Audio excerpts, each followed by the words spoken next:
They say marriage is the grave of life, though plenty of people would argue there's more to it than that. But for the man currently locked in combat with monsters, it's actually holding down a job that feels like the real grave of life. That tired worker is named Tanaka. Standing there with an energy drink in hand, he counts up the high-ranking monsters he's dealt with lately. 5 A-rank trolls, 4 basilisks, and 3 S-rank tyrant dragons. He's Tanaka Makoto, a member of the Black Dog Guild, and it's already past 10 p.m. Sitting at his desk, he sighs, realizing all these troublesome monsters are about to make him miss the last train home again. He checks his watch. It's 22:15. Even if he rushes to the dungeon right now, he won't be done until well past midnight, and he can't even remember the last time he actually made it home. Alone in the empty office, exhausted, all he can do is wish for some sleep. The history of this world changed 10 years ago, when mysterious structures called dungeons suddenly appeared all across the globe. Alongside these strange structures came all kinds of unknown, dangerous creatures. The dungeons also held weapons built with unknown technology, and that was enough to push many people into becoming explorers, chasing after those treasures. But walking into one of these places without any kind of protection is a guaranteed death sentence. When the dungeons arrived, certain gifted individuals were granted special powers to fight back against the threats inside. Those abilities let awakened individuals become dozens of times stronger than an ordinary person. Standing on a packed train headed for Shibuya, Tanaka thinks about how he unfortunately ended up awakening to that same power himself. He listens in as some young passengers talk about how dangerous dungeons are for anyone who hasn't awakened, and he catches them mention a popular dungeon exploration stream. Watching a clip on a site called DTube, he realizes that being a dungeon streamer has become a common, popular career these days. Getting off at his stop, he admits to himself that he's never once considered that kind of path, having poured his entire life into his job instead. Passing through the station gates, he wonders just how much streamers actually make, then decides that not even knowing that much is a sign he's getting old. Tanaka eventually reaches the Shibuya Underground Dungeon Information Center, where guards stand watch at the entrance. The receptionist finishes processing his registration for the Black Dog Guild, hands his ID back, and wishes him good luck on his mission. Standing before the massive entrance to the underground abyss, he steels himself to finally head into the dungeon for the night. The story shifts to the Shibuya Underground Dungeon, specifically to an area known as Onigawa. Realizing he almost forgot something, Tanaka pulls out a small circular device and clicks the button to switch it on. The device whirs to life as a lens opens up, letting a small drone lift off and hover in the air behind him. This piece of equipment is used for filming, and it's built to automatically send footage back to the company. Checking the settings on his phone, he notes that the device is technically capable of streaming to video sites too, though he usually only uses it to report his work quotas to the company's server.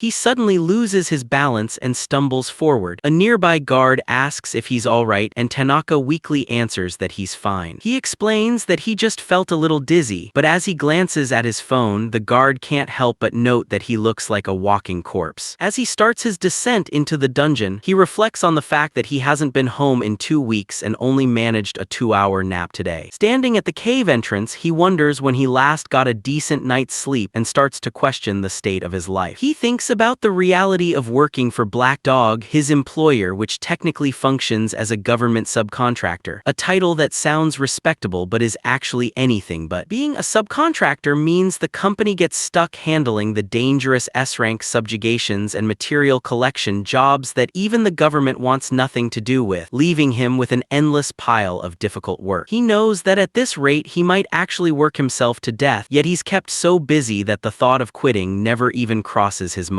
With blurry vision and a dead look in his eyes, he dives into the dungeon, giving his settings one last check and deciding everything should be fine. He's about to work in the depths of the Shibuya Underground Dungeon, one of the largest dungeons in all of Tokyo. After taking a moment to straighten his tie, he tells himself it's finally time to get the night's work started. Right now, he has no way of knowing that this particular dive is about to have a massive impact on his future. He keeps moving forward, completely unaware that his life is about about to change drastically. Meanwhile, a few people watching the stream notice it's titled for company records and realize he's accidentally set it to public. They start mockingly calling it a suicide stream since he's heading into the dangerous Shibuya dungeon all alone. The viewers dig into the Black Dog channel, pointing out that while this man isn't even on the guild's official member list, the work quota listed in the description is way too much for any single person to handle. As he makes his way through the dungeon's upper levels, one viewer mentions that he looks familiar. The story notes that the dungeon itself is divided into upper, middle, lower, and lowest sections. He thinks over his next move, realizing he's already heading toward a specific destination. He finally reaches a vantage point overlooking the deepest level of the massive underground abyss. The standard approach is to descend a dungeon gradually, but he admits to himself that he simply doesn't have time for that tonight. Deciding to jump straight to the bottom, he admits just how depressing his situation is, wishing for nothing more than a warm meal and a chance to sleep. He falls silent as he braces himself for the drop, his hovering equipment following close behind. He notes that the device is still recording, but figures it should be fine, since the company president probably won't bother watching mundane footage of him just walking around. Thinking about how exhausted he is, he realizes he'll be lucky to get even 2 hours of sleep today, and he can't help but lament being forced into such dangerous work for such low pay. Without him knowing it, the viewer count on his accidentally public stream starts climbing, as people discuss the company's blatant labor violations and predict the broadcast could hit 10,000 viewers. Noticing a string of incoming calls, he reasons that since he doesn't use social media, they must be urgent messages from work. He decides to ignore the calls and just get on with the job, figuring that picking up would only earn him insults, and he's probably going to face more of that abuse at work tomorrow anyway. Setting his sights on the lowest level, he begins the final walk toward the edge. Deep within the center of the Shibuya underground dungeon lies a massive well that connects the structure's various layers. He realizes that jumping down into that central well could significantly speed up his descent. With a final thought to get moving, he leaps into the void, aiming to reach the lowest level in a single drop. He acknowledges that very few explorers would ever attempt something this dangerous, but the pressure of meeting his absurd work quota leaves him with no other choice. As he falls, the live viewers react with horror, calling it a suicide stream and questioning his sanity, while something below catches his attention and makes him pause. He notices his phone ringing again and thinks it's strange that he's getting so many calls today, though he assumes it's probably nothing important. Determined to stay focused on the task at hand during his descent, he decides to keep ignoring the persistent notifications. He glances back to confirm that the drone is still successfully keeping pace with his rapid fall through the air. It's company policy for him to record his work, but he admits he still isn't used to being filmed, and he wonders how embarrassing it would be if he were actually live streaming right now. He reflects on how amazing streamers are, wondering if he would even get any comments if he tried it himself. As he continues his descent, his accidental live stream starts gaining traction. Viewers question how long he's going to keep falling and note his exhausted expression, while someone in the chat explains that he's currently in the Shibuya dungeon. Noticing something below him, he lets out a brief exclamation as a large presence emerges from the depths. He decides it's finally time to prepare for landing as the ground and a massive creature come into clear view beneath him. A giant winged monster waits below, claws outstretched, positioned directly in the path of his rapid fall. He immediately draws his weapon and prepares to strike as he closes the distance between himself and the beast. The creature, a large dragon-like monster, lets out a deafening roar as it positions itself to intercept him mid-fall. The live stream viewers react in shock, identifying the monster as a wyvern and claiming it's too dangerous even for a rank explorers. They conclude that his situation is likely hopeless. Unfazed by the massive creature, he identifies it as a red wyvern and assumes it must be a low-level monster that mistook him for easy prey. The wyvern lunges with its massive jaws wide open, attempting to swallow him whole in midair. He keeps his composure and readies his weapon for a precise countermaneuver as the beast's mouth closes in on him. Gripping his hilt firmly, he readies a specialized blade to deal with the threat while still plummeting at high speed. The monster snaps its fangs shut, fully committed to its attack. With a sharp shout, he executes a high-speed strike, cutting through the air in a flash of light. His blade connects cleanly with the wyvern, slicing through its thick scales and neck in a single fluid motion. A massive spray of fluid erupts from the monster as he completes his devastating attack and passes clean seen through the creature. The remains of the beast begin to fall away as he successfully maneuvers himself toward the dungeon floor. He hits the rocky ground with incredible force, creating a crater as he sticks the landing at the bottom of the abyss. Moments later, the massive carcass of the wyvern crashes down behind him, sending up a cloud of debris. Breathing heavily from the exertion, he stands up and concludes that he managed to land pretty nicely, all things considered.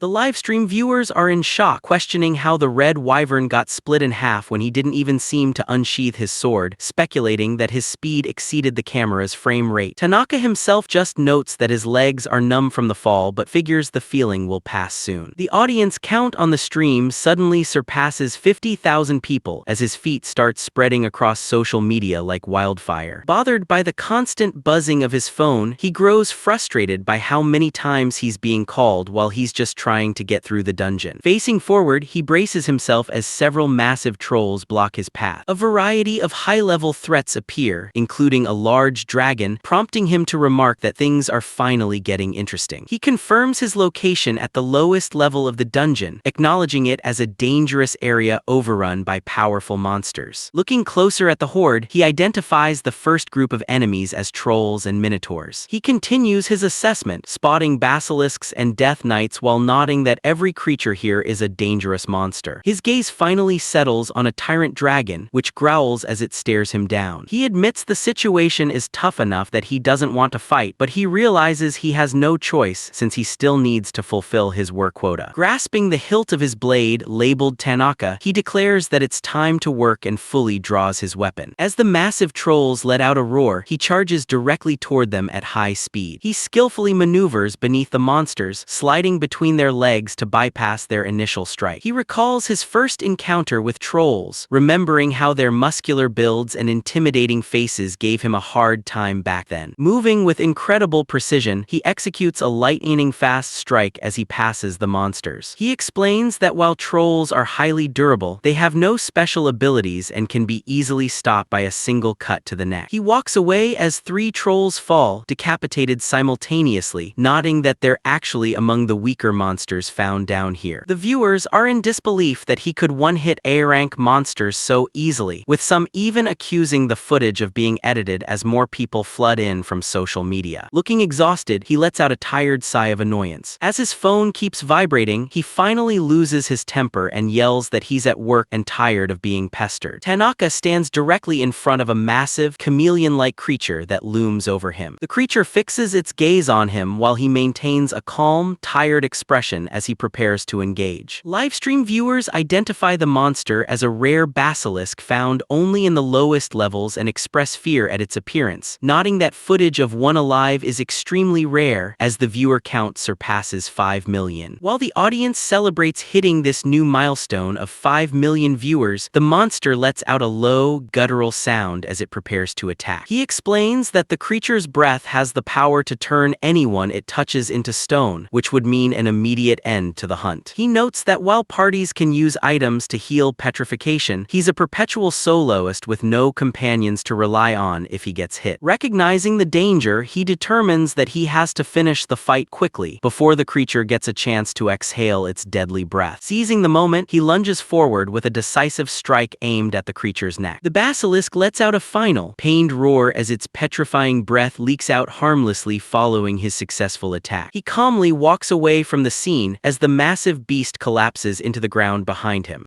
Looking toward his recording drone, he mentions that there's a specific detail about this monster that very few people actually know. He explains the exact location of a basilisk's weak spot, but warns that missing the target even slightly will cause the petrifying breath to spread uncontrollably. The stream's comments erupt in disbelief over his expert knowledge and speed, with overseas viewers joining in to call him a real samurai as the count climbs toward 14 million. Despite the high stakes of his work, he notices his phone vibrating even more persistently than before and decides to keep ignoring it to avoid being insulted. Suddenly, a massive roar echoes through the dungeon level, signaling the arrival of a far more dangerous threat. A colossal dragon appears before him, prompting him to draw his sword and brace for an even tougher fight. He identifies the new opponent as a tyrant dragon, a powerful creature officially classified as an S-rank monster. He notes that this dragon has dozens of times the strength and and durability of a troll, and can breathe superheated air capable of melting iron. The audience on the stream panics, urging him to run since they believe not even an S-rank party could take down a monster like this, and the viewer count hits over 57 million. The tyrant dragon lets out another roar and prepares its devastating breath attack as he stands his ground. The massive tyrant dragon looms over him as the battle begins. He acknowledges that the dragon's fire breath is powerful enough to burn him to ashes, leaving nothing behind if it connects. To prevent his own death, he lowers his center of gravity and prepares to draw his blade in a single, decisive motion. The livestream audience panics and urges him to run, though one viewer notes with interest that he seems to be attempting a quick-draw technique. A viewer screams through the comments that his opponent is the tyrant dragon as the creature begins to unleash its attack. The dragon releases a colossal blast of superheated fire that engulfs everything in its path. The intense fire spreads across the dungeon floor as the dragon directs the full force of its breath straight at him. Facing the oncoming flames, he stays calm, keeping his hand firmly on the hilt of his sword. With sharp focus, he waits for the exact moment to strike while the fire rages before him. He executes a powerful upward swing that carves through the air and shatters the surrounding ground. The sheer force of the shockwave splits the dragon's fire breath in two. The strike reaches the tyrant dragon as the creature watches in shock while his blade makes contact. The impact of the slash tears through the dragon's neck, sending it reeling backward. The massive monster loses its footing and collapses heavily onto the cavern floor. He stands perfectly still after completing his motion as the severed head of the tyrant dragon falls behind him. The stream erupts in disbelief that a salaryman could defeat an S-rank monster in a single strike, jokingly labeling him a corporate slave swordmaster, while internally he just admits how tired he is. His stomach growls loudly as he looks ahead with a fatigued, hungry expression. He notices two other monsters nearby, a minotaur and an armored knight, both frozen in place as they watch him. He realizes the dragon was likely the leader of the group, and seeing their boss defeated has completely stripped the remaining monsters of their will to fight. He considers that any materials he gathers from them would just go to the company anyway, and since he's already met his daily quota, he sees no reason to keep going. He sheathes his blade, stating that he no longer has any reason to continue the fight. Looking at the remaining monsters, he tells them to leave since he's letting them go. Terrified by his power, the creatures immediately turn and flee into the distance.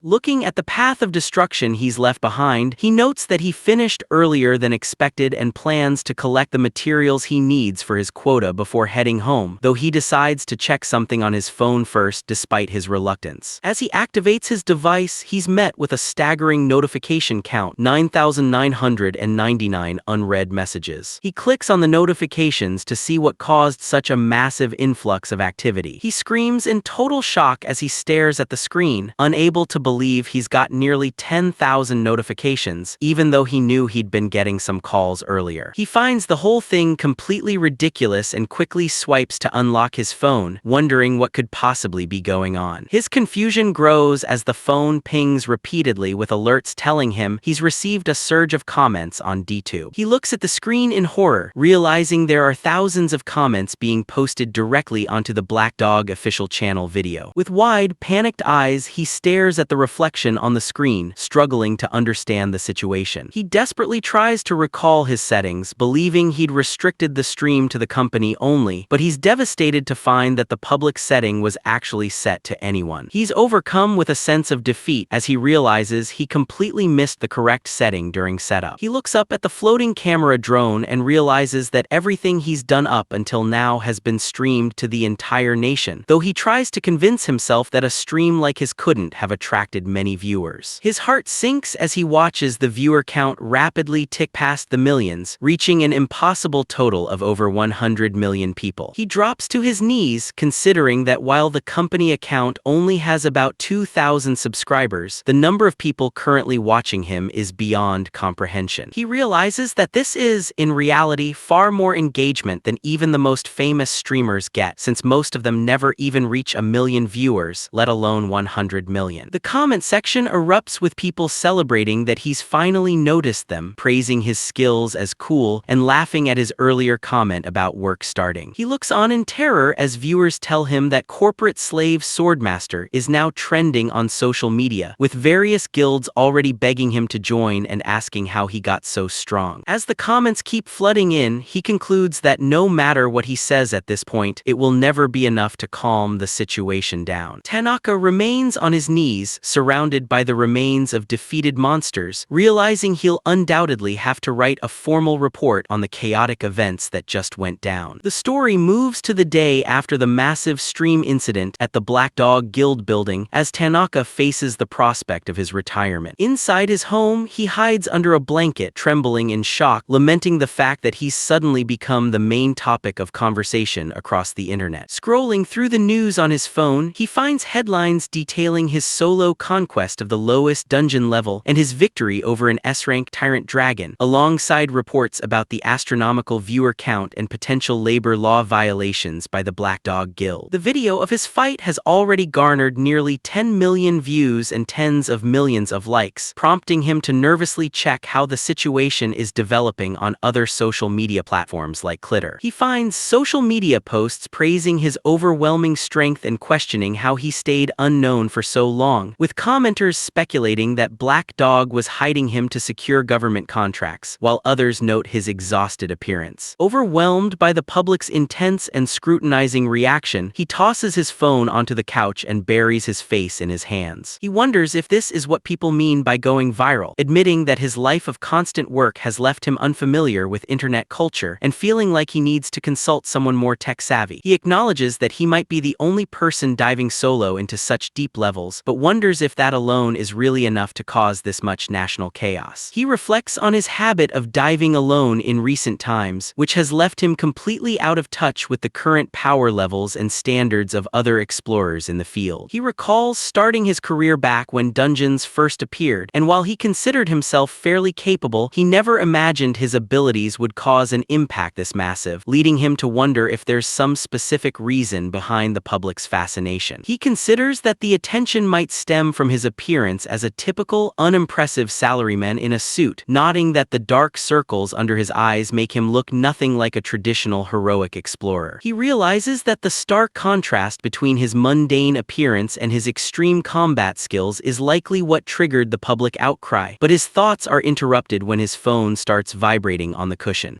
The phone keeps ringing and vibrating incessantly, leaving him staring at the device with a growing sense of dread. Startled by the sudden, persistent noise, he lets out a scream and recoils so violently that he ends up pinned against the wall in a state of total panic. Still clutching the wall, he tries to calm himself down by reminding himself that he already disconnected from DTube, concluding that there shouldn't be any more notifications coming in. He cautiously checks the screen to see what's happening and notices an incoming call from someone named Adachi. He recognizes Adachi as one of his few friends from the past, though he admits they haven't seen each other in a while since he'd become so consumed by work that he'd nearly forgotten the man existed. He's certain the call is about yesterday's events and feels a strong reluctance to talk about it, but since Adachi is really the only friend he can turn to, he sighs deeply and answers the phone. As soon as he connects the call, he's met with a loud shout as his friend yells out his name with great excitement. Adachi enthusiastically explains that he saw the stream and found the whole situation hilarious, asking Tanaka how he's feeling now. Tanaka is so unamused by the reaction that he immediately hangs up. Tanaka sets his phone down and prepares to start his day, telling himself it's time to get ready for work. When the phone starts vibrating again, Tanaka lets out a weary sigh and asks what his caller wants this time. Adachi apologizes and promises to stop teasing if Tanaka agrees not to hang up again, but Tanaka skeptically asks if his friend is actually looking to get cut off once more. While Tanaka finds Adachi's attitude annoying, he admits to himself that he desperately needs the man's wisdom right now and realizes hanging up would only be a loss for him. He reflects on how Adachi has always been a charismatic guy with a huge social circle and deep knowledge of social media, making him the most likely person to actually have a solution. Adachi mentions that Tanaka looks even stronger than before, but Tanaka brushes off the flattery and and asks for advice on his next move, prompting Adachi to ask what Tanaka actually wants to achieve. Tanaka explains that his immediate goal is to get every video currently circulating deleted, but Adachi laughs and tells him that's simply impossible, leaving Tanaka to ask why. Adachi explains that Tanaka's skills have already been clipped hundreds of times and spread internationally, with titles calling him a real-life samurai and translations available in 5 different languages. Horrified by how far the situation has escalated, Tanaka recalls seeing foreign comments during the stream, but Adachi tells him he needs to simply give up on the idea of erasing the footage. Tanaka agrees to stop trying to delete the videos but asks for a way to control the damage. While Adachi questions why he's throwing away a once-in-a-lifetime chance at fame, Tanaka argues that being a famous influencer gets him nothing and will only end up with his boss piling on even more work. Tanaka clutches his stomach in pain, noting the irony that he can digest dangerous slimes but is weak against stress, while Adachi tells him he's become a complete corporate slave. Adachi catches Tanaka completely off guard by suggesting that the simplest solution to all his problems is for him to just quit his company. Adachi points out Tanaka's severe exhaustion and dark circles, suspecting that the company president Suda is still overworking him for low pay, a fact Tanaka doesn't deny. Tanaka looks back on his history with Adachi and Suda, remembering that the 3 of them were childhood friends who'd played together since their school days. Tanaka explains his reluctance to leave by mentioning that he owes the president a great debt for lending him money when his parents were ill, which makes the idea of suddenly quitting feel wrong. Adachi counters that the debt has already been repaid through years of labor and insists that Tanaka should finally start living for himself, a thought that makes Tanaka pause to reflect. Tanaka realizes that he's been so consumed by his busy schedule that he's never actually taken the time to consider what living for himself would even look like. Tanaka wonders if he's even allowed to live for himself, as Adachi guesses that Suda likely threatened him with a lack of future job opportunities if he ever left, a claim Tanaka confirms is true. Adachi dismisses the president's threats as the words of a corrupt man and tells Tanaka not to take them seriously, assuring him that plenty of other guilds would be eager to recruit him. Adachi suggests Tanaka could even work as a freelancer if he wants to avoid being tied down, but Tanaka remains skeptical, arguing that freelancing isn't profitable and that he lacks the qualifications to make it a viable career.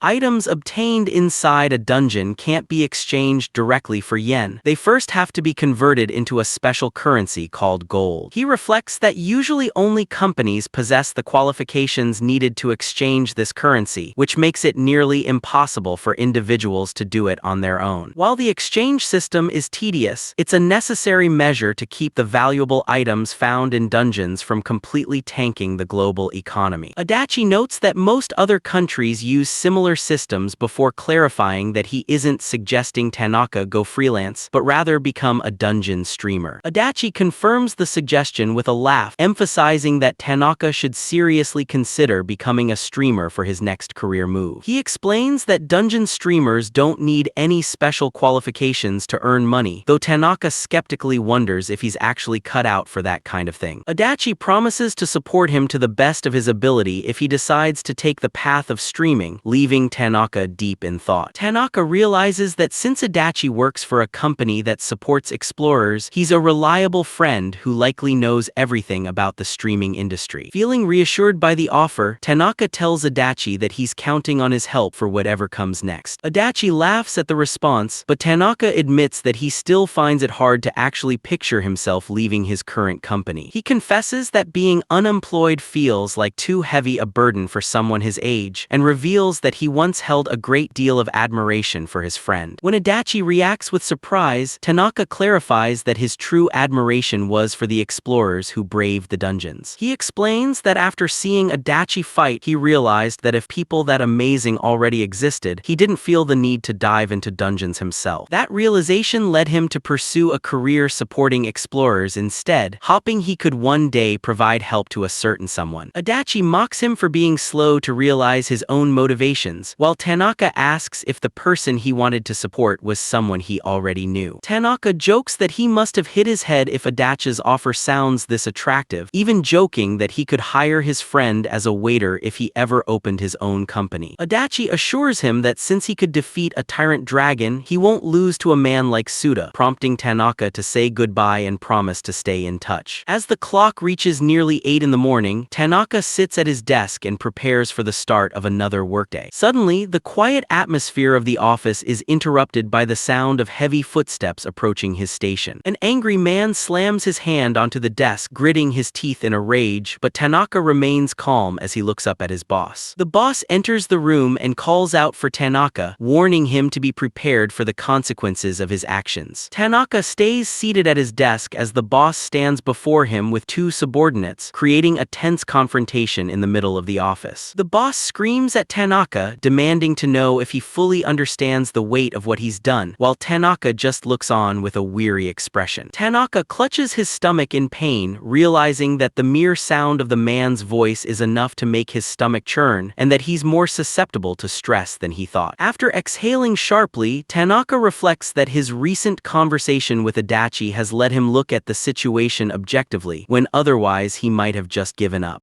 The boss continues his tirade, shouting that the company's reputation has been destroyed and demanding to know how Tanaka intends to take responsibility for the damage. He warns Tanaka that the rest of the employees will be arriving shortly and tells him to be ready for the pressure he's about to face once they get there. As the boss laughs and points at him, Tanaka stays calm and quietly observes that the man's management skills really aren't anything special. Tanaka reflects on how hard it is to work for a black company, nodding that the constant pressure has left both his mind and body completely worn out. The boss orders his subordinate to threaten the other employees with pay cuts if they don't arrive immediately, while Tanaka decides that he finally wants to start living for himself. The boss lectures his staff about how being late is unacceptable, claiming he's only teaching them these lessons for their own benefit, which draws a fearful response from the subordinates. Tanaka realizes the man is lying about his intentions, concluding that he actually just enjoys the act of lecturing and belittling others. Looking at the boss's mocking expression, Tanaka identifies him as someone who enjoys torturing people who can't fight back against him. Although his stomach still churns in the man's presence, Tanaka is glad he can see through the manipulation and wonders if he's actually capable of arguing back effectively. Tanaka is suddenly interrupted by a coughing fit as his phone vibrates with multiple messages from Adachi sent at 8:47 in the morning. Adachi's messages suggest that Tanaka is probably still scared, but he advises him to remember that he could kill the man in an instant, hoping it'll help ease his fear. Tanaka apologizes for his coughing, but the boss laughs dismissively and asks if he really thinks he'll be forgiven just because he claims to feel unwell. Tanaka acknowledges that while the boss, Suda, is a former explorer and stronger than most people, he hasn't set foot in a dungeon in a long time and is now full of openings. As Suda laughs arrogantly with his hands behind his head, Tanaka focuses his energy and tightens his fist, catching the man completely off guard. Tanaka remains composed as he delivers a powerful, decisive punch directly into Suda's stomach, ending the man's laughter instantly. Tanaka realizes it would take less than a second to kill the man while the boss stands in shock, questioning what just happened. Tanaka reflects that he isn't as scared as he thought he'd be, nodding that a tyrant dragon is far more terrifying, and realizing his previous fear was only ever tied to the threat of losing his job. He clenches his fist with newfound confidence, deciding he no longer has anything to be afraid of and is perfectly fine with quitting the company right now. When the other employees finally arrive and apologize for being late, the boss berates them before gleefully promising to deal with their pay cuts later. The boss stands before the gathered group and calls out to Tanaka, asking if they should begin the confrontation. He demands that Tanaka explain his actions clearly so that all the other employees can understand exactly what he's done. Tanaka observes that this is the boss's usual tactic, forcing employees to explain themselves to induce guilt before interrupting them and seizing control of the conversation. He notes that once the boss takes control, the employee usually becomes too intimidated to speak, but he decides that while he might have reacted the same way before, he now sees the man as nothing more than a scumbag. Tanaka openly admits that he made a mistake with the streaming settings and leaked work details, acknowledging that he's in the wrong. This admission causes the boss to break into a fit of hysterical, mocking laughter. The boss agrees that Tanaka's actions were extremely bad, while Tanaka realizes the man believes he's finally found a way to break his spirit. As the boss demands to know how he'll be compensated, Tanaka reflects that while things usually went the man's way in the past, today is going to be different. Tanaka calmly states that while the Black Dog Guild's reputation is suffering online, it's entirely the boss's fault and has nothing to do with him personally. Stunned by the defiance, the boss growls and demands to hear what Tanaka just said, while the other employees watch in terror. The boss screams at Tanaka, questioning his identity and repeating his claim of having nothing to do with the situation, now in a full fit of rage. He violently kicks out and dares Tanaka to repeat himself as the other staff members look on in shock. Tanaka stays composed, pointing out that the boss is well aware the guild is a black company and that the truth has finally come to light. The boss furiously denies the accusation, arguing that they pay minimum wage and provide 1 day off a month, claiming he's doing them a favor by hearing people other guilds wouldn't touch. Tanaka sarcastically mocks the idea of a well-run guild before accusing the boss of embezzling salaries and providing fewer days off than the legal labor standards require. He stares the man down and asks if he truly believed no one would ever notice his illegal practices, leaving the boss seething in silence. The boss screams in a fit of rage, claiming that because he works for the government, he essentially is the government, while Tanaka watches him with a look of pity, realizing the man is a completely lost cause. Tanaka observes that the guild is pitch black to its very core, and notices the other employees are already pulling away, concluding that they'll likely all quit very soon. Tanaka decides that since the man has finally admitted to so many illegal practices, now is the perfect time to reveal the truth and show Suda exactly what's been happening. As Tanaka remarks that he's known the boss for a long time, he starts operating his phone, prompting a confused, aggressive response from the man. A large projection suddenly appears from the phone, showing a live feed of Suda's earlier violent outbursts, leaving the boss frozen in shock as he stares at the recording of his own behavior. Suda begins to sweat and tremble, staring at the screen in utter horror while stammering to ask what he's looking at. The screen floods with a massive wave of live chat comments from viewers mocking the boss, calling the situation the darkness of Japan, and celebrating that the guild's bankruptcy is now confirmed. Tanaka explains that this was a carefully calculated plan to make sure the president could no longer escape accountability, revealing that his equipment even has a camouflage mode to avoid detection. While the boss groans in disbelief, Tanaka points out that by streaming everything without being noticed, the guild's channel subscribers have skyrocketed and will only keep growing as more viewers join. The live audience keeps cheering for Tanaka, labeling him the hero of all corporate slaves and nodding that the guild's illegalities have already been reported to the labor department.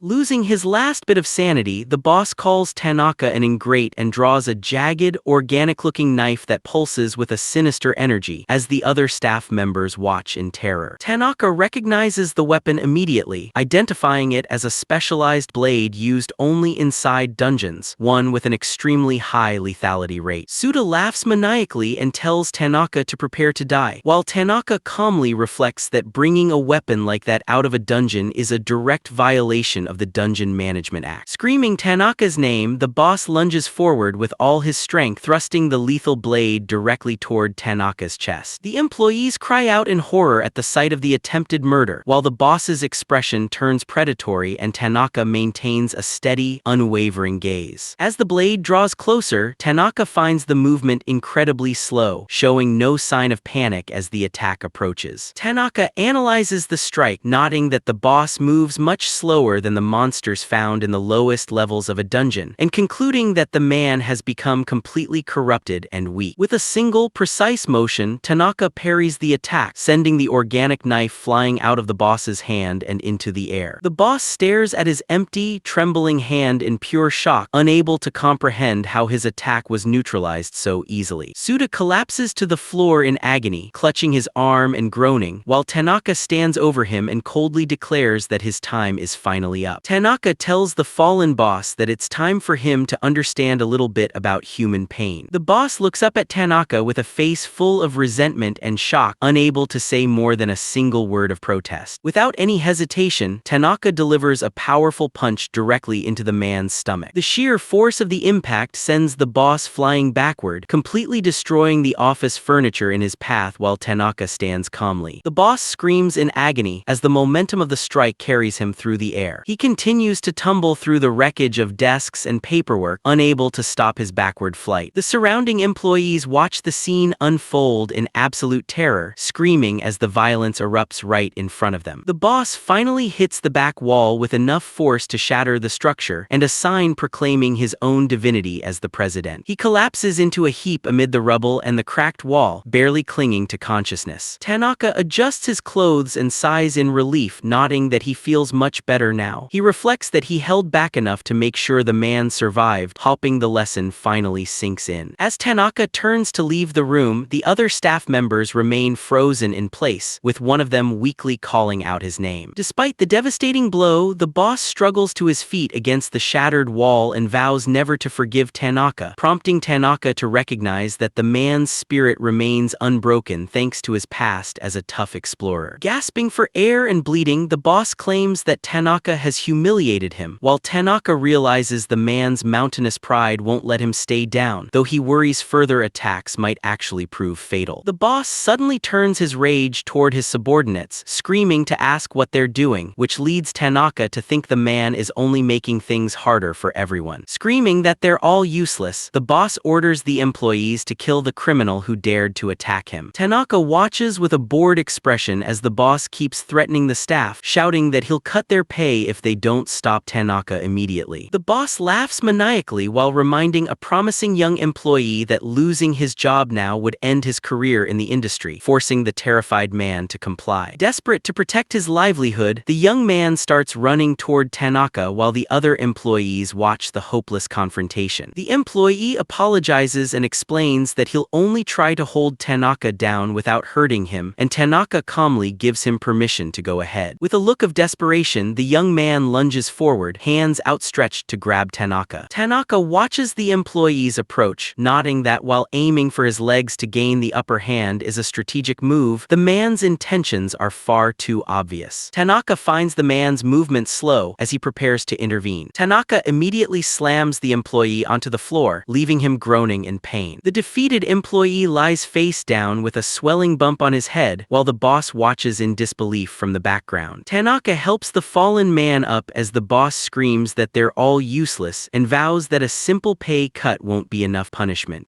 Tanaka tells the boss, Suda, to give up since the entire situation is being streamed live. Suda refuses to back down, claiming he built the company himself, and orders Guda to take Tanaka down. A massive figure begins walking toward Tanaka, who watches the approach calmly. A towering man named Guda stands directly in front of Tanaka. Tanaka recognizes that Guda is on a completely different level than the previous employee. Tanaka recalls that Guda is an A-rank explorer and his former junior from past dungeon raids, acknowledging that he's the person the president relies on most and won't be easily defeated. Suda screams at the top of his lungs, ordering Guda to kill Tanaka immediately. While Tanaka considers his next move, Guda leans down and, surprisingly, congratulates him on finally quitting the company. Guda explains that he always felt Tanaka deserved to be on a much grander stage and didn't belong in a place like this. Tanaka is shocked, realizing that his silent junior didn't actually hate him, while the president watches the friendly interaction in a fit of rage. The president demands to know why Guda is acting so submissively toward a person he considers scum. Guda turns back with a terrifying glare that leaves the president frozen in fear. Guda declares that Tanaka is the senior who taught him the foundation of being an explorer and refuses to follow the president's orders, no matter the reward. Guda warns the president that he'd be the one ending up on a deathbed if he seriously attacked Tanaka, though Tanaka privately thinks thinks Gouda is actually strong enough to give him a real challenge. Gouda offers to handle the president himself and tells Tanaka to head out, which Tanaka agrees to with a look of surprise. Tanaka thanks his junior for the help while the president stands nearby, gritting his teeth in silent fury. Tanaka reaches for the door handle, thinking that he can finally leave this company for good. Suddenly, the door is kicked open from the outside, catching Tanaka and everyone else by surprise. A group of officials enters the room, and a woman announces that they're the audit section of the association's management bureau. Suda bursts into laughter, believing things have turned in his favor, and orders the officials to arrest Tanaka for assaulting him. Tanaka realizes the bureau must have received a report from a viewer watching the live stream and notes that they're a government organization. Suda continues to shout at the officials, urging them to hurry up and do their duty by taking Tanaka away. The officials ignore Suda's demands and instead place him in handcuffs, telling him to come with them calmly. The lead official identifies him as Akihiro Suda and declares that he's under arrest for violating both the Explorer Labor Standards Act and the Awakened Special Act. There are no excuses since his actions and words were recorded live, while Suda watches in disbelief. Suda is gripped by shock and confusion, struggling to understand why his behavior was considered unacceptable. While the other employees acknowledge the end of Suda's reign, the former president points at Tanaka and screams that he should be the one arrested for using violence against a civilian. The official sighs and clarifies that the Awakened Special Act specifically prohibits those with powers from using them outside dungeons, especially against ordinary people. Tanaka considers the definition of an awakened person as someone who gained special powers following the emergence of dungeons. This awakening happens when magic essence from a dungeon enters a person's body, though the strength of the power depends on the individual's innate characteristics. Despite Suda's claim of being a victim, the law restricts the use of power outside of dungeons, as shown by the legal weight placed on those who have awakened. Suda continues to demand that Tanaka be caught, but the woman official tells him to make no mistake about the situation. She explains that while Tanaka's actions fall under self-defense since they're both awakened, Suda is the one to blame for attacking first and using a weapon. Tanaka realizes that because Suda was an explorer and is also awakened, he won't face punishment under the special act, much to Gouda's relief.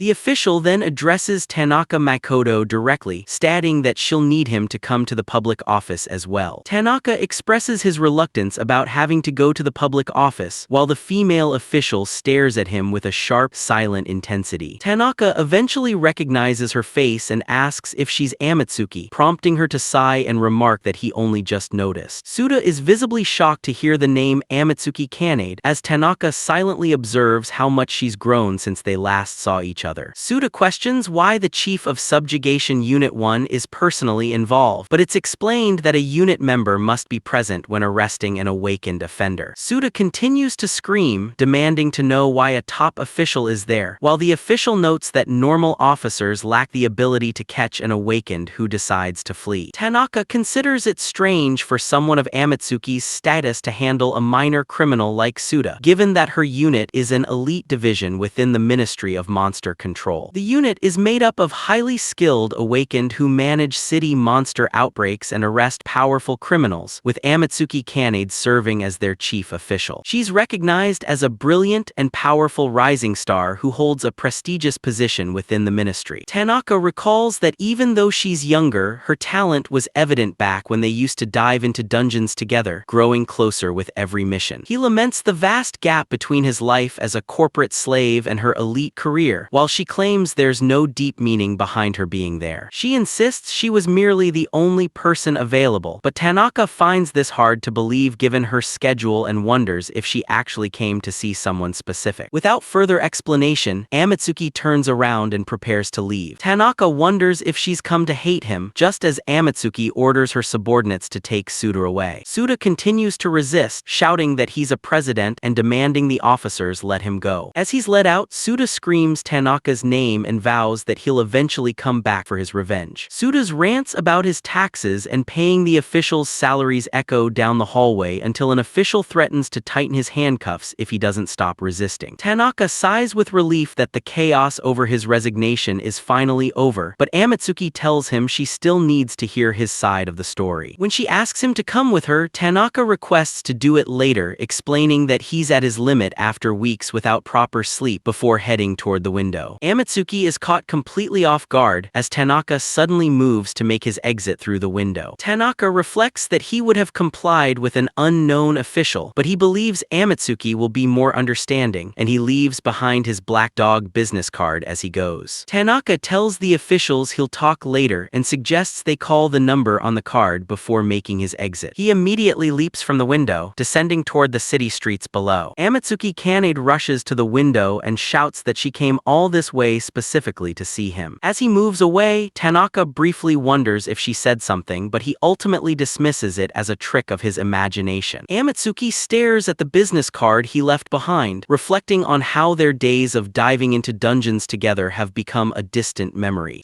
Sometime later, Tanaka walks through the city, considering his next move when he's suddenly approached by an acquaintance. The man calls out to Tanaka, excitedly mentioning that he watched the livestream and was impressed by the performance. Tanaka frantically tells him to keep his voice down to avoid being recognized, while the man teases him about his newfound celebrity status. Tanaka initially tries to head home, but the man apologizes and admits he just enjoys talking whenever they're together. As an apology, the man offers to pay for whatever Tanaka wants to order as a kind of retirement gift. Tanaka recalls receiving the unexpected message earlier that day and deciding to accept the lunch invitation since he was hungry and currently unemployed. Once at the table, Tanaka begins ordering an enormous amount of food, including extra-large servings of burgers, steak, rice, pasta, and a pancake tower. The man is horrified when Tanaka adds that this massive order is only what he wants for the time being. He complains that such a large bill will deplete his personal allowance, but Tanaka notes that his friend is lucky to have such a reliable wife. The man accepts that an active explorer needs a high caloric intake and observes that Tanaka's health and physical appearance have significantly improved. Tanaka reflects on how he looked like a dead man during his time as a corporate slave, and how he'd recently hoped to regain a more living expression. Tanaka finally asks Adachi what he wanted to discuss, prompting Adachi to reveal a stack of documents he'd prepared while away from work. The documents turn out to be a comprehensive guide titled Tanaka Makoto's Road to Becoming a Popular Streamer. The pages detail everything from content ideas and account management to analyzing popular viewing times and current trends. Adachi hands over the research, noting that Tanaka likely knows very little about the intricacies of the streaming world. Adachi tells Tanaka not to worry because he plans to transform him into a world-class streamer. Tanaka is moved to tears by the gesture, while Adachi mentions that he has one more thing prepared for him. Adachi presents an older model drone similar to the one from the Black Dog Guild, explaining that while it's an older version, it's still perfectly functional for now. Tanaka asks for clarification as Adachi checks his phone and tells him to wait just a moment. Adachi reveals that he already created a streaming account for Tanaka the previous day, since there's usually a waiting period before a new user can go live. He explains that Tanaka can start his first broadcast tomorrow and promises to send the login credentials later, prompting Tanaka to remark on his friend's impressive foresight. Facing a massive spread of food, Tanaka asks if Adachi is truly certain about providing so much help when he has no way to repay the favor. Adachi dismisses the concern while handing over a box of utensils, stating that he isn't the type to leech off an unemployed friend and is simply enjoying the process. He encourages Tanaka to dive into his new career without hesitation because he's personally looking forward to seeing him in action. Tanaka accepts the tools and promises to make full use of everything Adachi has provided for him. As Tanaka eats, Adachi asks if he has any interest in joining another guild, noting that several groups tried to recruit him during his last stream. Tanaka explains that he wants to remain independent for now to test his own limits, though he admits the supportive comments from viewers felt good. Noticing the time, Tanaka realizes he has to head to the Association Management Bureau to give an official explanation, and thanks Adachi for everything before leaving. The narration reflects on how Adachi, Amatsuki, and Suda have all known each other for a long time, though Amatsuki was known for being merciless towards Suda. As they walk, Adachi observes that Amatsuki has grown into a striking beauty since they last saw her. He mentions her new nickname, the Icy Bayonetta, and laughs about how fans enjoy being insulted by her, leading Tanaka to agree that she's truly amazing. Tanaka reflects on how much she's changed and admits he believes she'd likely be disappointed to see the man he's become. He assumes she won't be present at his upcoming interrogation, but Adachi reminds him of their close past and suggests she wouldn't have come all this way if she were truly disappointed. Tanaka stops him and declares that since he considers himself a failure, he's going to work his hardest from now on so she can eventually see him in a more positive light. Tanaka resolves to study the research and start streaming the next day, while Adachi laughs privately at the difficult future Kanide has ahead of her.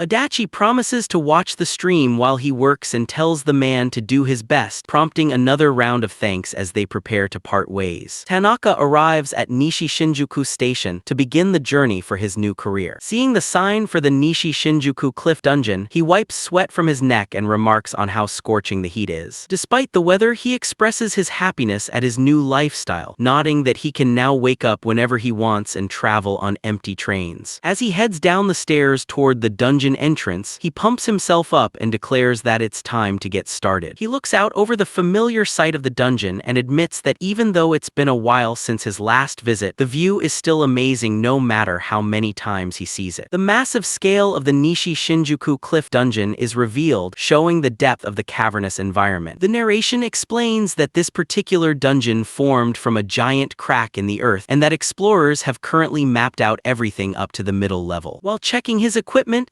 Tanaka recalls Adachi's research about how rapid growth can cause an audience to lose interest quickly, so he decides to stick to the middle level for now to keep his viewers from getting bored. He begins syncing his drone with his smartphone and links it to his DTube account before finally posting on social media to announce his arrival. He's shocked by how quickly notifications start flooding his phone after the announcement goes out, questioning if people are actually working since the engagement is growing so rapidly. Overwhelmed by the response, he sees over 1,000 interactions and various comments calling him a corporate slave swordmaster or asking to see the lower floors again, leaving him stunned by the sheer volume of viewers. Looking at the drone hovering in front of him, he admits to himself that he's getting nervous just thinking about the massive audience watching from behind the camera. He reflects on how he was finally able to leave his old job thanks to the support he received, and as he grows emotional, he resolves to be serious about his work to repay the kindness shown to him. Starting the broadcast, he introduces himself as Tanaka Makoto and explains his background as a former member of the Black Dog Guild, while viewers react enthusiastically in the chat. The audience starts poking fun at his choice to wear a business suit and keeps using his new nickname, with some even asking where he plans to retire from next. While he acknowledges that most streamers usually have a much more energetic and lively vibe, he decides that it's far more natural for him to stick to his polite working-class style. He panics slightly after realizing he forgot to project the live comments and asks his audience to wait while he fumbles with his settings, eventually succeeding so he can read the chat without needing his phone. After thanking everyone for their engagement, Tanaka announces his plan to explore only the middle floor of the dungeon today, saving the deeper levels for another time, and briefly confirms that he did remember to eat breakfast. He admits that responding to comments is much harder than it looks and expresses his admiration for professional streamers before declaring that he's ready to dive into the dungeon immediately.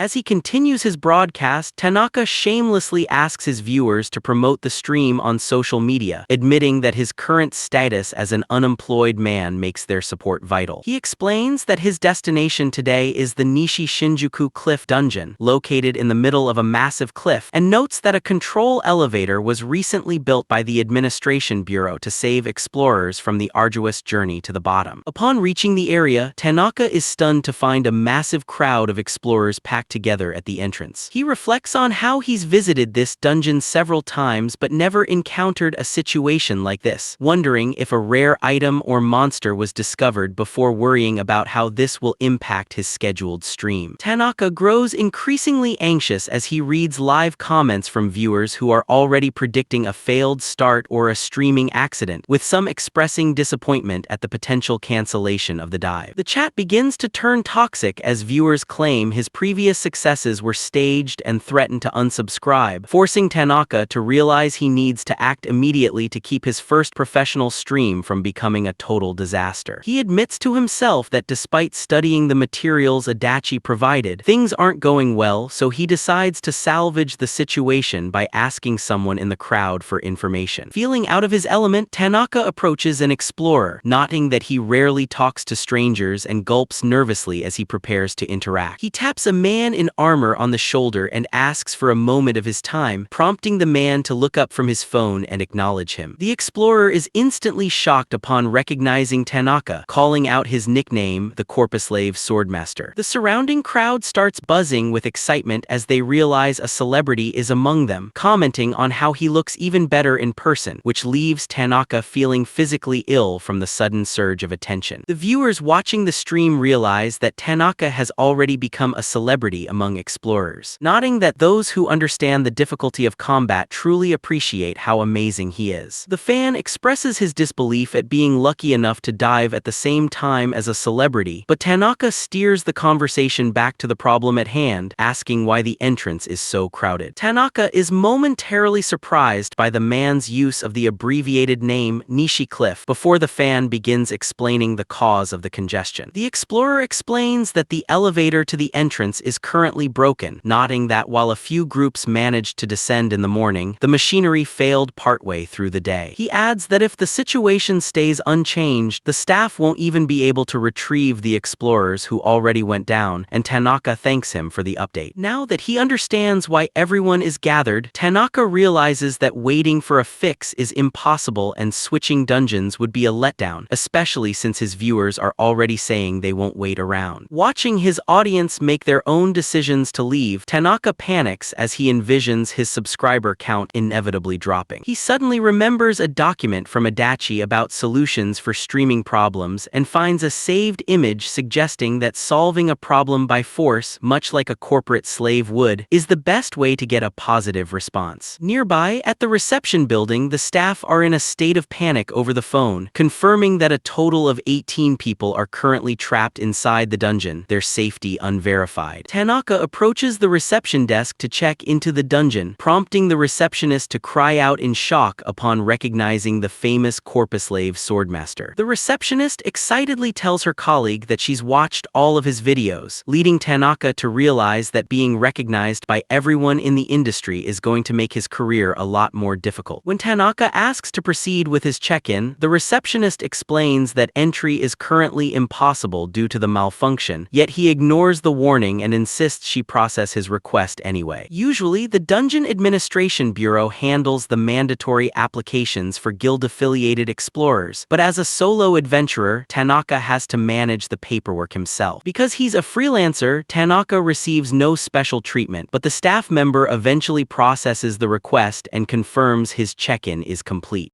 Having secured his official entry despite the chaos, Tanaka leaves the building and starts walking toward the cliffside. He reaches the edge of the massive drop-off and stares down into the dark abyss where the dungeon entrance is located. Tanaka decides to follow the advice in Adachi's documents by entering the dungeon his own way, even as his live viewers panic and warn him that falling from this height is a death sentence. As he prepares his move, the chat fills with viewers claiming they'd die from fear, while others wonder if he's giving up for the day or if even he thinks the situation is impossible. Nearby explorers spot Tanaka and recognize him, questioning why he's standing at the edge when they assumed he'd already decided to head home. The crowd watches in stunned silence as Tanaka suddenly leaps into the air and disappears over the edge of the cliff. The stream explodes into a frenzy of screams and terrified comments from viewers convinced they're witnessing a fatal accident. Tanaka reflects on whether he should have announced the jump beforehand, but concludes that Adachi was right about needing an element of surprise to keep the broadcast engaging. He shakes off his concerns for the sake of the stream's energy and continues plummeting deeper into the vertical shaft. Tanaka casually warns his audience about potential motion sickness while the chat remains in a state of total panic, with some viewers even reporting that the footage is making them feel physically ill. Though he doesn't fully understand the technical reason for their reaction, he's pleased to see the audience getting excited and feels his decision to jump was the right one. After falling a significant distance, Tanaka decides it's finally time to slow his momentum. He firmly grips his weapon and prepares to engage with the environment to break his fall. Tanaka swings his blade toward the vertical cliffside to create friction against the solid rock face. Using his sword as a makeshift brake, he grinds against the stone to safely control the speed of his descent toward the bottom of the dungeon. Tanaka sticks a heavy landing at the bottom of the vertical shaft, cracking the ground beneath the force of his impact. Gripping the hilt of his sword, he completes his high-speed descent while the drone camera captures the final moments of his acrobatic maneuvers in the air. He hits the floor with a massive impact, sending a cloud of dust and debris flying as he stabilizes his position in a crouched stance. Catching his breath, Tanaka pats his chest to steady himself and gives a brief confirmation that the landing was successful. He announces their arrival at the Nishi Shinjuku Cliff Dungeon while his viewers struggle with motion sickness, with some nodding that his capabilities far exceed those of a normal awakened. Tanaka politely apologizes for the intense experience, prompting comments about his ingrained corporate slave mentality and how his formal mannerisms differ from typical streamers. As the stream focuses on the dome-shaped dungeon entrance, the audience finds his calm demeanor reassuring, until they remind themselves that jumping off the cliff was completely insane. Tanaka begins his descent, his footsteps echoing as he heads down the stone stairs toward the darkness of the entrance. He steps through the massive doorway and heads into the lightless tunnel, officially beginning his exploration of the interior. Tanaka reflects on how dungeons typically extend deep underground and often take the form of ancient ruins once a person steps inside. He notes that the most defining characteristic of these locations is the presence of monsters residing within them. While monsters generally stay confined to these areas, he acknowledges that they occasionally manage to escape into the outside world. In such cases, the Monster Subjugation Bureau is responsible for their elimination, but Tanaka is surprised to find creatures already appearing in this section. A group of 5 goblins armed with knives blocks his path, and while the association ranks them as low-level D-rank threats, Tanaka worries they won't provide enough excitement for his viewers. Without hesitation, Tanaka draws his blade and moves toward the group, spotting a single opening to strike. In an instant, the entire group of monsters is pulverized into fragments as Tanaka walks past the carnage without slowing down. He concludes that the goblins never even registered his presence and decides to head deeper to the middle floors to find something more engaging for the broadcast. The chat is thrown into a panic because the camera couldn't even track his movements, leading a B-rank explorer in the audience to lose all confidence in their own abilities. Tanaka is confused by the overwhelming praise, wondering if the viewers are simply inexperienced and don't realize that defeating mere goblins isn't a significant feat. He rubs the back of his head and tells the audience he's glad they enjoyed the display, though he clarifies that the encounter was nothing more than a routine task against weak opponents. Tanaka tells his viewers that anyone could defeat goblins with enough time and practice, though he privately wonders if his earlier display was actually more impressive than he realized.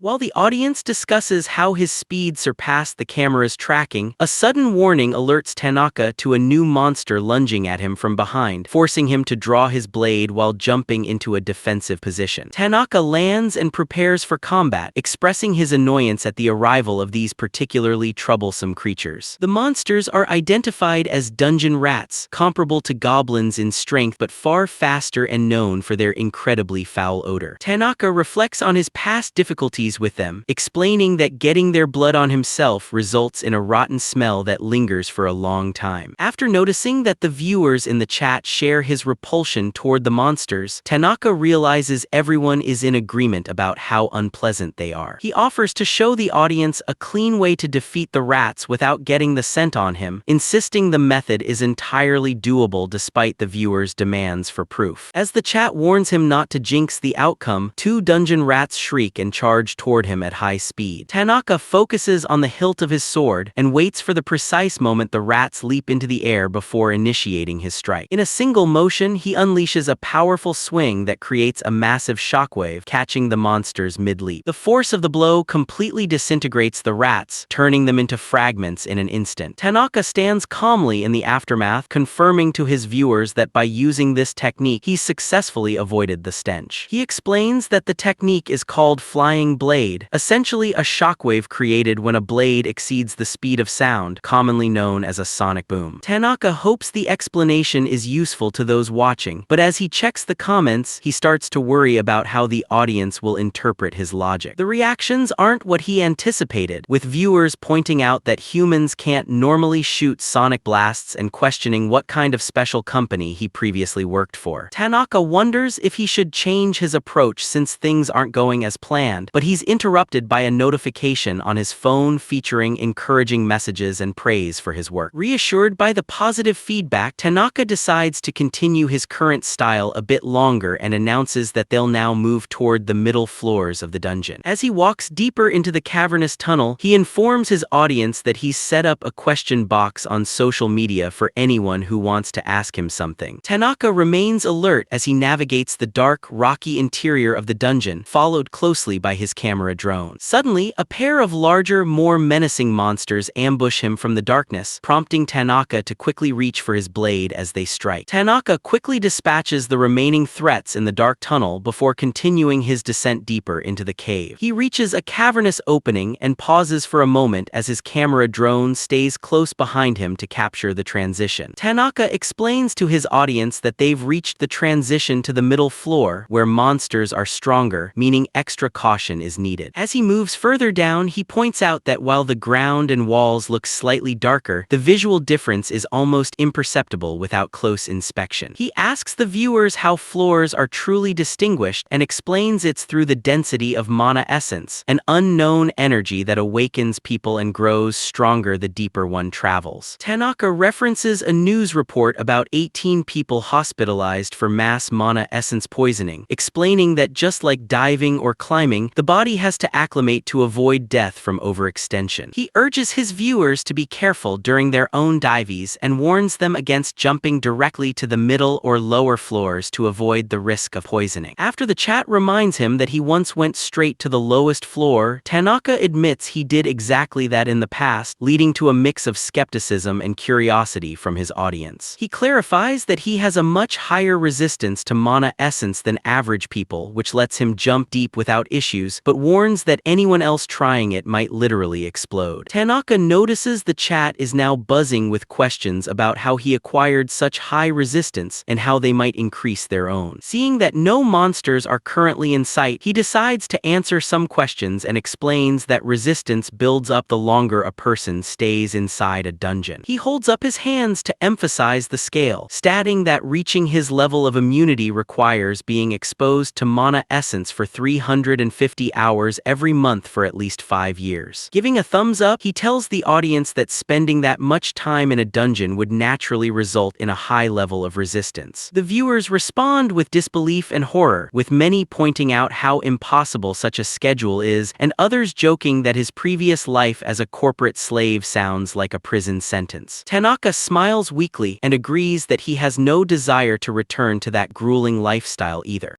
He mentions that resistance can also be built by eating certain things found in the dungeon, and he spots something nearby that he considers perfect for a demonstration. Tanaka crouches down to show a cluster of pale glowing mushrooms called luminous caps, a special fungus found exclusively in dungeons. He explains that these mushrooms are concentrated sources of mana essence, and that eating them is a way to naturally take in the energy. Without hesitation, Tanaka thanks the audience for the food and proceeds to eat one of the glowing mushrooms whole. The viewers are left in a state of absolute shock, with many seen screaming and spitting out their drinks as they watch him consume the mushroom on their screens. Tanaka remarks that while the taste isn't terrible, the glowing mushroom feels strange on his tongue, as his chat erupts with warnings about the dangers of eating raw dungeon fungi and reports of past hospitalizations. After swallowing the mushroom, Tanaka warns his viewers that anyone attempting this should only eat small amounts at at a time, explaining that consuming too much mana essence at once leads to severe poisoning. He shares that during his time as a corporate worker, his quotas were so strict that he had no time for proper meals and resorted to eating whatever he could find in the dungeon raw. Tanaka reflects on the early days of this habit, when he frequently collapsed from agonizing stomach pains and came dangerously close to losing his life. He explains that after 3 years of this grueling lifestyle, his body finally adapted to the point where he could eat raw monsters and fungi without issue, proving that human adaptability is a powerful force. As the audience reacts to the harsh reality of his past, a viewer sends a 5,000 yen donation, prompting Tanaka to realize that the super chat feature has been activated on his channel. He pauses to look at the notification, surprised by the sudden financial support and the message from a viewer wishing him a nice meal. Tanaka reviews the donation guidelines his colleague Adachi provided, realizing the feature is now live and feeling a sudden obligation to properly thank the person who sent him money. Visibly moved, he expresses his deep gratitude for the support and the newly unlocked feature, promising viewers he'll use the funds to buy himself a proper meal. He gives a deep formal bow to his camera drone as a series of notification sounds signal that more donations are pouring in from the audience. The chat stream fills with various contributions ranging from lunch money to retirement funds, with some viewers joking about how easily they're moved to give while others appreciate the wholesome atmosphere. Tanaka remains speechless for a moment, staring at the screen as the weight of the audience's kindness begins to overwhelm him. Overcome with emotion, tears begin to stream down his face as he struggles to process the unexpected generosity of his viewers. He quickly turns away and wipes his eyes, claiming he just has something in them, while admitting to himself that he finally feels like his years of hard work have paid off. While the chat teases him for his emotional display or offers comfort, Tanaka reflects on how much better he's being treated now than at his previous job, cementing his happiness in becoming a streamer. He clenches his fist with newfound resolve, telling himself that he can't stop now and has to see his journey through to the very end. Addressing his audience once again, Tanaka vows to continue streaming with all his heart and soul to live up to the high expectations and support he's received. He bows one more time while viewers comment on how his polite demeanor sets him apart from other dungeon streamers, with many promising to return after their own jobs to send more support. Recomposing himself, Tanaka suggests they continue their exploration of the dungeon and encourages the chat to ask any other questions they might have. As he resumes his trek through the cave, he notes that the floor seems unusually quiet today and wonders why no monsters have appeared to challenge him yet. Tanaka ponders his next move, wanting to live up to his audience's expectations by defeating a monster with style. Suddenly, a woman's piercing scream echoes from deep within the cave, instantly cutting through the silence and grabbing Tanaka's attention. The chat erupts in concern, wondering if an incident is occurring, and reminding Tanaka that while the dungeon is in lockdown due to the broken elevator, some groups had managed to enter earlier that morning. Tanaka bursts into a full sprint, moving with such incredible speed that his viewers compare him to a human bullet train. As he races through the tunnels, the audience expresses concern for the drone's ability to keep up, while some viewers joke about feeling motion sick from the rapid movement. Tanaka warns his audience to close their eyes if they're prone to motion sickness, as the camera is about to start shaking violently from his extreme pace. The high-speed chase continues as viewers discuss needing medication to handle the intense footage, while others admit they're already struggling to watch the screen. While he doesn't claim to have a grand sense of justice, Tanaka decides to help simply because it's within his reach, though he senses that something about the current situation feels strange. He observes that all the monsters in the area seem unusually agitated and on edge, adding to the growing tension of the descent. Sensing an unsettling atmosphere where the unexpected could easily happen, Tanaka remains on high alert until he finally catches sight of the scene ahead. He finds an exhausted female explorer gripping a massive sword and breathing heavily as she struggles to hold her ground against an unseen threat. Tanaka is surprised to find a solo explorer in this part of the dungeon as he stares at the group of horned monsters cornering her.